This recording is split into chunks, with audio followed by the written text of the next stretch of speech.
Today, the traditional marketing channels are losing their effectiveness. Data privacy regulations and the restrictions on the cookie tracking is making it harder for brands to reach out to their audience and engage.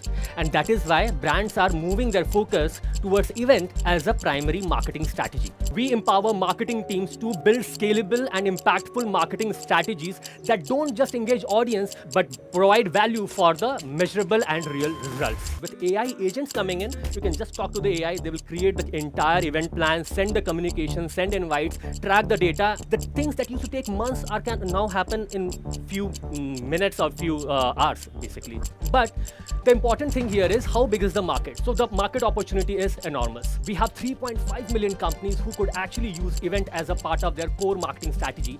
But we are focused on the ones that are already using events as a part of their core marketing strategy. This number is $10 billion and they're growing at a CAGR of 17% and will become a $24 billion market by 2029.